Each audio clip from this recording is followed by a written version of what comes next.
ආයෙත් වහිනවා. මෙහෙම ගියොත් නම් වැස්සට වල්ලත් පුස් කාලා තමයි නවතින්නේ. මේ මෙතනටත් වැහැලානේ අම්මා. ඕකට කියන්නේ කඩින් කඩ වහිනවා කියලා. කඩින් කඩ වහිනවා. කට ඇතුළට වහින්නේ කොහොමද? මං ගාව තියෙන ප්ලෑන් එකක්. අපි මොටයියට වැහි නැටුව නටන්න දෙනවා. ඊට පස්සේ වහිනවා. ඊට පස්සේ අපි වැහි බලාකුළු අස්සෙන් ගිහිල්ලා එළියට පයින්නවා. අපි හැංගෙනවා. මේ හුජ්ජ වැස්සෙන් බේරෙනවා. ඔන්න ඔහොමයි අපේ ප්ලෑන් එක සිද්ධ වෙන්නේ. වැස්සට හුලම් බකනවා වැඩිලු. ඔව් මේ පත්තරේ තියෙන්නේ. වැස්ස වෙලාවට චූදාන්න එළියට යන්නත් එපාලු.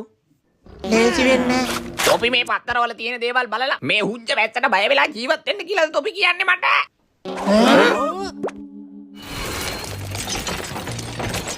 ඔන්න දොර ඇරුණා. ඉක්මනට වැහි නැටුව නටන්න පටන් ගනින් දැන්. ජංගියක්වත් වේල ගන්න බැරුව මේ දුක තවත් විඳින්න බෑ පුතේ.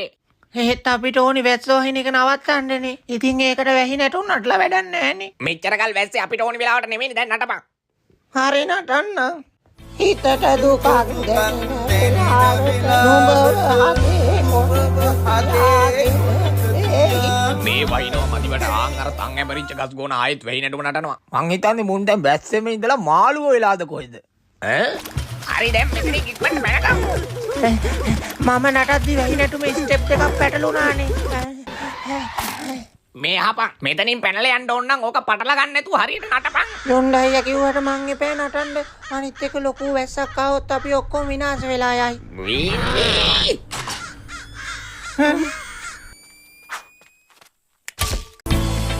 හිතට දුකක් දැනෙන වෙලාවට නුඹ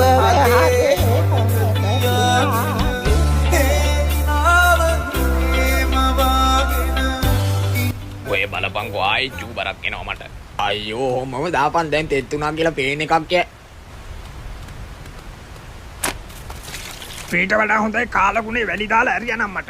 එක ඇඳුමක් වේලෙන්නේ නැහැ. ඔක්කොම කරෝල ගඳයි. ඔන්න දැන් තමයි වෙලාව. හරිද?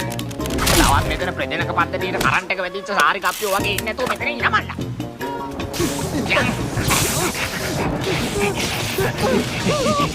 හයි.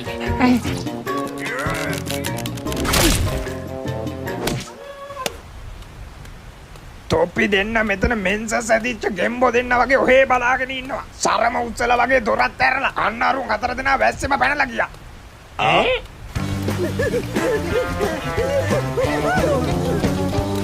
වැඩේ හරියටම හරි අපි කොහොම හරි පැනගත්තා. දැන් අපිට හැංගෙන්න දැනක්. නෙයනේ වැහි දෙයියෝ. අපි මේ වැස්සට කඩදාසි බෝට්ටු අරින්න එළියට ආවා. තාම චූටි ළමයිනේ අපි. අපි කාලගුණ දෙපාර්තමේන්තුවෙන් වැහි වෙලාවේ පොඩි ළමයින්ට කෙවල් වලින් එළියට යන්න හොඳ නැහැ. ගේ ඇතුළට යනවා.